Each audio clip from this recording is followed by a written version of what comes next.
guys, and welcome to this week's Mental Monday.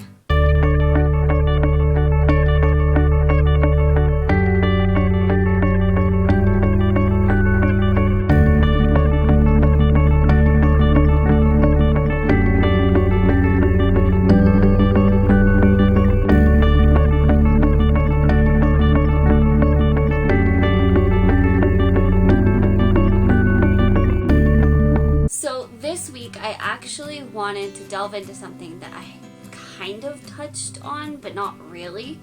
And by touched on, I mean in conjunction with the codependency videos I did, I kind of talked about attachment and how important it is.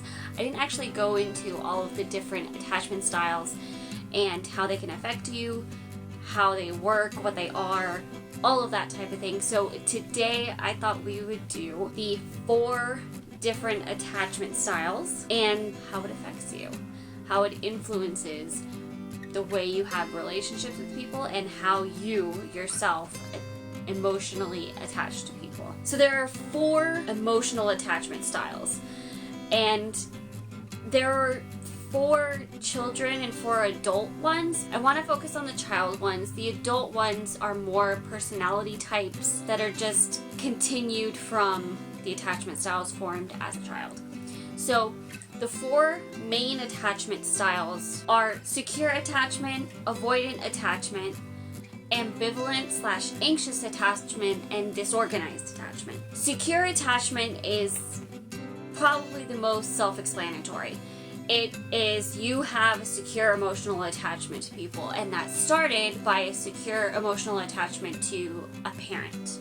So either your mom or your dad, when you were a baby, you felt securely attached to them, and that continued as you got older. You were able to feel comfortable going away and coming back and not worrying about them not being there, or when they went out, not worrying about them not coming back, and not being concerned that you were going to lose that attachment or anything of that sort. Feeling very secure in the fact that that person is there for you, basically, is the gist of it. The next attachment style is avoidant attachment style, and this comes from parents who are emotionally distant, or a lot of articles say emotionally unavailable. So they are kind of oblivious to what's going on with the child.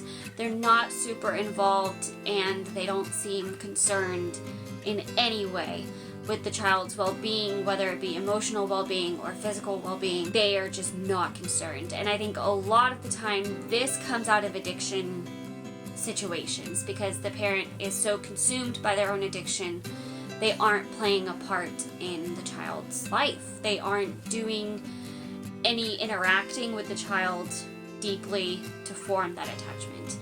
And there you have the start of an avoidant attachment, where they're kind of just absent. So the next one is ambivalent/anxious attachment, and this is the one that is the most probably emotionally rocking, and that's why there's ambivalent/anxious, because it's the one that's back and forth all over the place. You aren't sure if you have that attachment or not.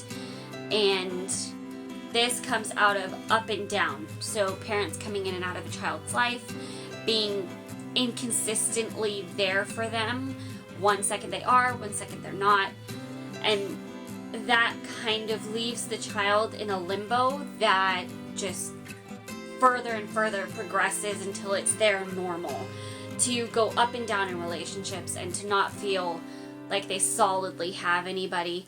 And that can make the child scared to attach to people in any specific way, and that can also make them very insecurely attached, where they're constantly trying to answer that question of if that person is actually there for them and if they actually have that solid attachment with you or not. So that would be codependency, probably would be what comes out of that. So that can progress in many different ways, just like all of the rest of the attachments. The last attachment style is disorganized. Disorganized attachment is a lot of the time out of situations where the parent is abusive. where they're physically or emotionally abusive and the child gets confused. It's confusing to have the person that's supposed to be the source of your security and safety being the one hurting you that you were the most afraid of. So this is different from ambivalent and anxious, but it can sound similar.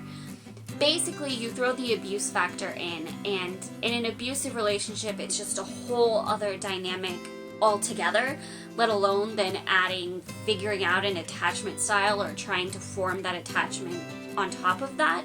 An abusive relationship has its own dynamic, and that is what makes the disorganized attachment different than ambivalent/anxious. Is the disorganized, the only reason it's unsecure is because the person that's saying they love you, the person that is supposed to be the one you feel secure with and supposed to be the one making you safe and that you can feel safe with, is also the one physically hurting you.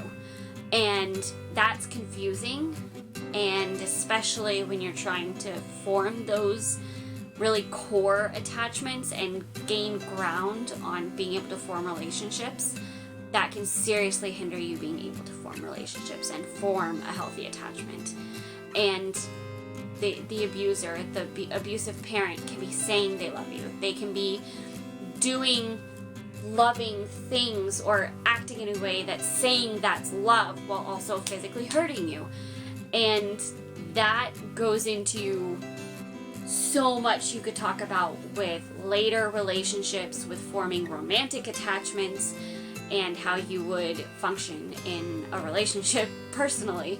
So all of these attachments just get even more expanded on as you get older, and that's why there's the adult personality types that kind of continue those attachment styles. The basis for the attachment styles is the basis for everything else. So when you decide, when you're a child, and you start this from infancy, learning what kind of attachment you are able to make with another human being by, if your mom was there when you were a baby, or your dad.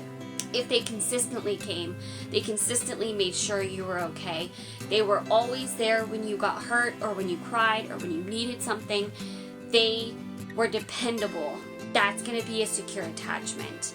That can of course get muddled. Emotional pain is emotional pain, and that can at any point change our mental state and our regular way of doing things. But from the very beginning, you find those patterns started very early on.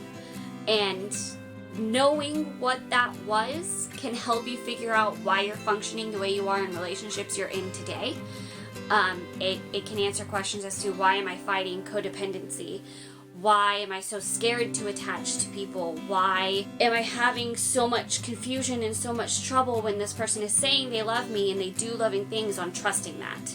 And I think that's important to understand to get to a healthy relationship. And I think identifying that and being able to heal that and form a healthy emotional attachment instead of the insecure, unhealthy emotional attachment can be what answers a lot of questions for the relationship troubles people have today. And I'm talking all relationships, not just romantic, but family relationships, friendships that maybe you're a little more dynamic than most.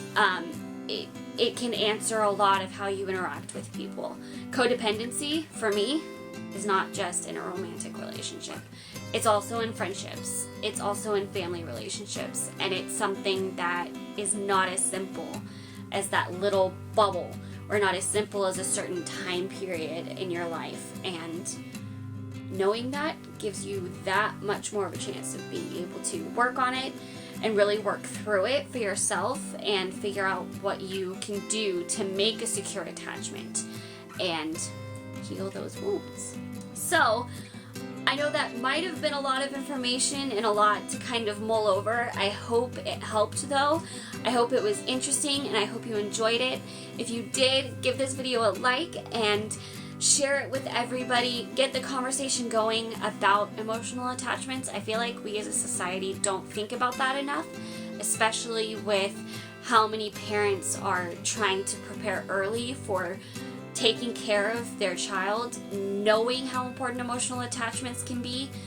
is super, super helpful and something that I think needs to be paid a lot more attention to. Share this video, and if you are not already subscribed to my channel, click the screen and subscribe, and I will see you guys tomorrow. Bye!